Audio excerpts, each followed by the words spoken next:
زبیر صاحب پہلے ذرا تھوڑی سی بات کر لیں کیونکہ budget is round the corner, اور بجٹ تو چلے ویسے تو ہر 15 دن مہینے بعد آتا ہی ہے، لیکن یہ ذرا تھوڑا سا امپورٹنٹ اس لیے ہوتا ہے کہ ہر سال اس کی جناب بڑی تشہیر کی جاتی ہے کہ جناب بجٹ جو ہے آنا ہے. بٹ اینی ویز ابھی جو بجٹ آ رہا ہے اس میں آپ کو کوئی ریلیف نظر آ رہا ہے عوام کے لیے ادر دین دیز تھنگس؟ یہ جو انڈیکیٹرز آ رہے ہیں یا جو خبریں چل رہی ہیں کہ جناب پیٹرول جو ہے وہ اتنے 40 روپے 41 روپے سستا ہو گیا ہے اور اس طرح کی چیزیں. But then again long run میں do you see any breathing space for the masses? Yes اور no? Know.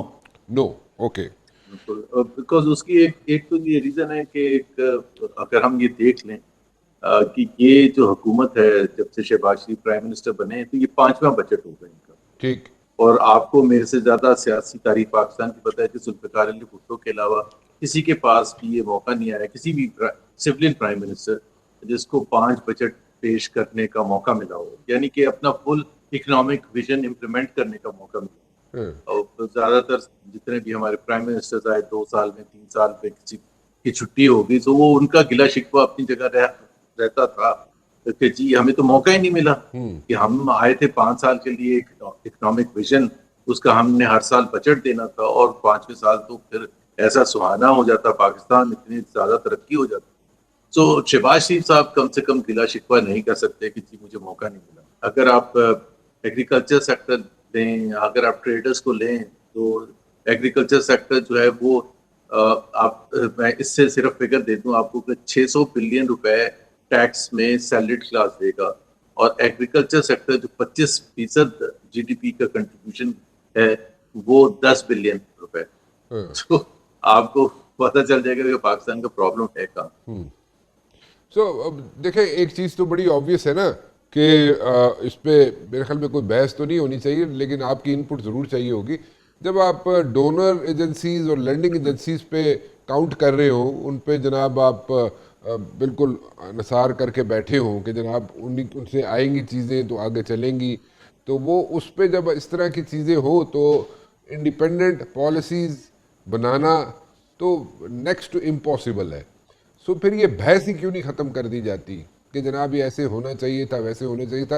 It's a failure of the government of Pakistan. Lending agencies ہوتی ہیں دنیا بھر میں، وہ جا کے پروگرام لے کے آتی ہیں جب کسی بھی حکومت کو ضرورت ہوتی ہے، کسی بھی کنٹری کی حکومت کو ضرورت ہوتی ہے کہ اس وقت ہماری جو اکنامک سچویشن ہے اس میں ہمیں آئی ایم ایف کی شدید ضرورت ہے، اور اس کے بغیر اگر آئی ایم ایف نہیں آئے گا تو ڈیفالٹ ہو جائے گا اٹس اون. لیکن اس کے ساتھ ساتھ پھر آپ جو ایک you have to work out a comprehensive plan, اور اس کو گاہے بگاہے وقت کی ضرورت کے حساب سے آپ کو ری نیگوشیٹ بھی کرنا پڑتا.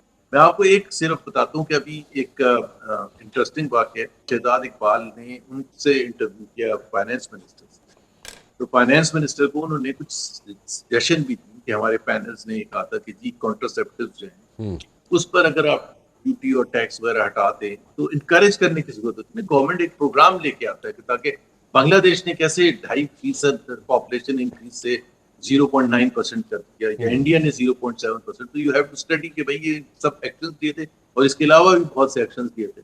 اب کانٹرسیپٹیوز پر ٹیکس پر فائنینس منسٹر کا جواب یہ تھا کہ ہم آئی ایم ایف سے بات کریں. ابھی آپ اگر آپ لینڈنگ انسٹیٹیوشن کو جو آپ بات کر رہے ہیں تو پھر اگر آپ کے پاس کچھ بھی نہیں ہے تو پھر آپ فائنینس منسٹری پہ صحیح کہتے ہیں نا کہ وہ آئی ایم ایف چلا رہے ہیں. تو چلیں ٹھیک ہے، یہ تو بڑا اچھا اگزامپل آپ نے دیا. شہزاد اقبال نے بڑا اچھا سجیشن بھی دیا، لیکن شہزاد اقبال کی سنی نہیں گئی. لیکن اینی ویز چلیں کوئی چیزیں کچھ سستی ہونے جائیں گی، کچھ کوئی مزید، یعنی کہ پیٹرول کی تو آوازیں آ رہی ہیں، لیکن پیٹرول کے ساتھ ساتھ چیزیں نتھی بھی ہیں نا، اس کے ساتھ ساتھ کافی چیزیں نتھی ہوتی ہیں، اسے کئی چیزوں پہ فرق پڑتا ہے، قیمتیں کم ہوتی ہیں.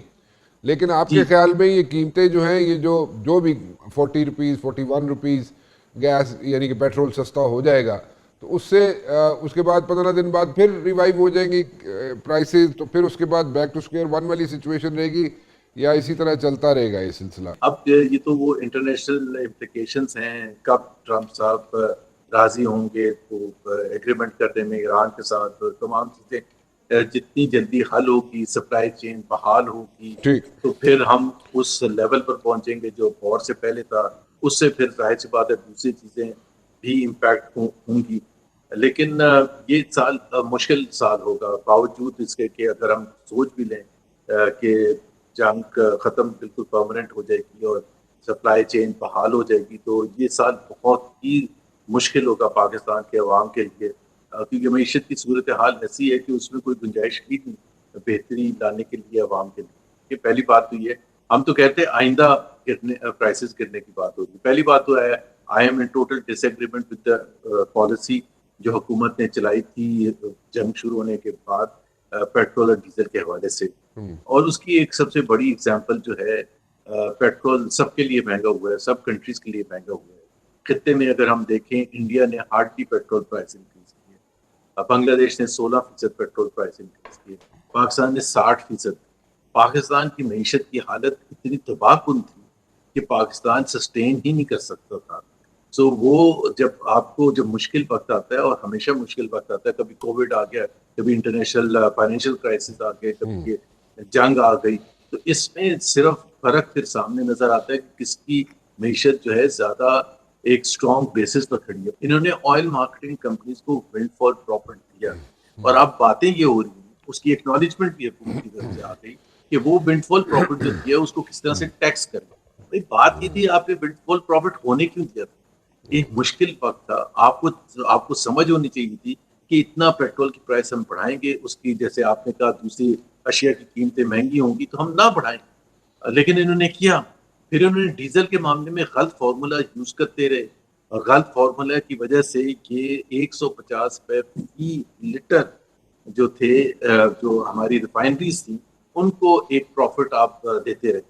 انٹرنلیس اتنا شور مچا اپوزیشن کی طرف سے، ہم سب کی طرف سے اتنا شور مچا کہ وہ سسٹینیبل نہیں تھا، اور پرائم منسٹر نے آ کے 135 روپے فی لیٹر کم کر دیا. اور یہ نہیں بتایا کہ وہ کم کیوں کر دیں، انہوں نے صرف یہ کہا کہ میں نے فیصلہ کیا کہ اور کم کر دیں. یہ تو نہیں کہا کہ یہ پیٹرول پرائسز انٹرنیشنل کم ہو گئی یا ڈیزل کی پرائسز، کیونکہ وہ فارمولا ہی غلط استعمال کر. I M F also pointed out غلط فارمولا استعمال کر.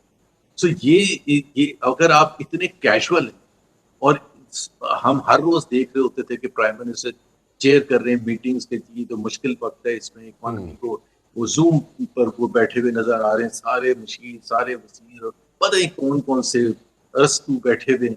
ان کو ایک کسی کو سمجھ نہیں آئی جب بار بار ہم کہہ رہے تھے کہ یار آپ غلط فارمولا استعمال کر رہے ہیں. ایک دکاندار کو بھی سمجھ ہے کہ آپ نے ایک پرائس کیسے کر رہے ہیں.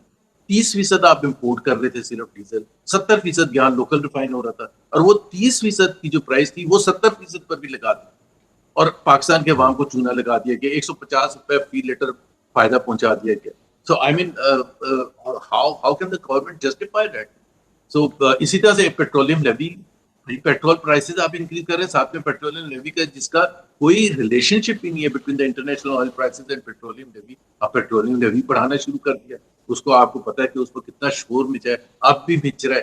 لیکن یہ کیا کہنا چاہیے کہ وہیں کے وہیں کھڑے میں ضد میں یا ڈٹائی سے ایک منسٹر صاحب نے تو یہ تک کہا کہ جی جب لوگ ٹیکس نہیں دیں گے تو ہمیں یہی دو طریقے ہیں کہ ہم بجلی کے بلوں میں ٹیکس ڈالیں یا پیٹرول میں ٹیکس ڈالیں. جہاں کسی کے پاس چوائس ہی نہیں، موٹر سائیکل والا جائے گا اس کو 120 روپے دینے ہی دینے ہیں وہ اس میں فی لیٹر پیٹرول. ٹھیک ہے. تو اب یہ ظلم ہے، زیادتی ہے ظاہر ہے.